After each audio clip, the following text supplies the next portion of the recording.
I just want to do a quick little recap of what we've recently learned about our three major equations and then also the financial statements on which these are reflected. So our most important equation is the fundamental accounting equation, assets equals liabilities plus equity. Under equity, I have two little items here. CC stands for contributed capital. We'll learn more about that later, but that's basically the investments by the owners, maybe in the form of stock. The second one is retained earnings, and those are the earnings that have been retained in the business. Okay? These three big items are all reflected on the balance sheet. And at every time, at any point in time, this has to equal the other side. I mean, it's a fundamental accounting equation. It always has to balance.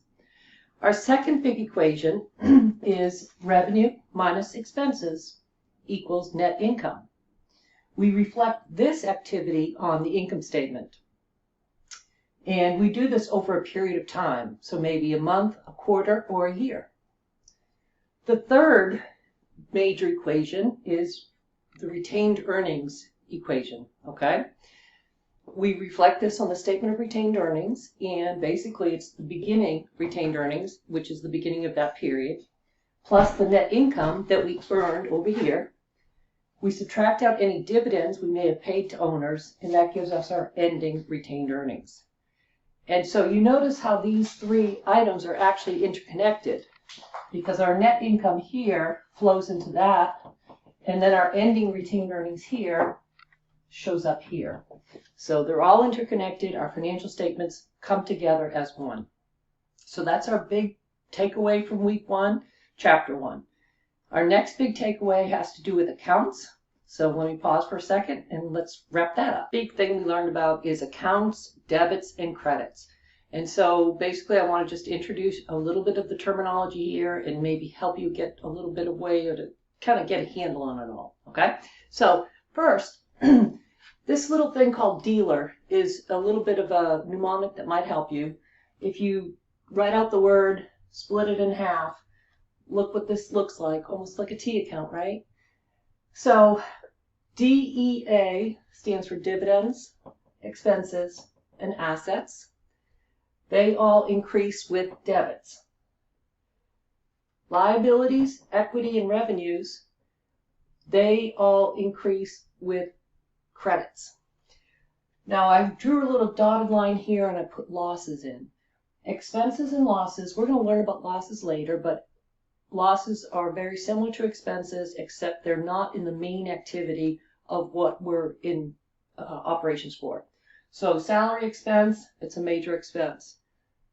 We have some inventory that got damaged, loss on inventory write-down. So it's a peripheral thing. The same thing happens with revenues, and what we put down here is gains. And so we have revenues that come in from our sales of products or services. In gains is, something peripheral. Maybe we have a computer that we've been using and we've been using it in the main office and we sell it and we actually got more out of it than we paid for it. So we have a gain. All right. So T account, left debit, right credit. And by doing this, what we're trying to do is create an accounting information system where we have some just a kind of a nice balance of things, right? So we know that this accounting equation always has to balance A equals L plus equity. Debits always have to equal credits. And so we have what's called the double entry accounting system. Every time there's a transaction, it affects at least one account, or two accounts, sorry. It might affect more than that. So we use up some of our cash to buy land. Well, cash is credited. We reduced some of our cash. Cash is an asset. And so we show increases with the debit, decreases with the credit. Now, if we use up the cash to buy the land, that asset has gone up. So we're going to debit land.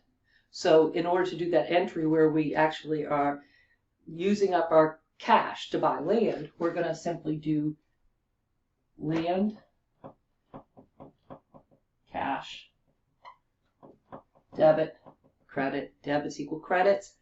Overall, assets go up by the same amount that they go down. The fundamental accounting equation stays in balance. So there is a little sheet that I put on Module 1 for you to download that basically has a list of all accounts to help you get used to what to debit and what to credit as you get through these early chapters. All right, keep up the great work.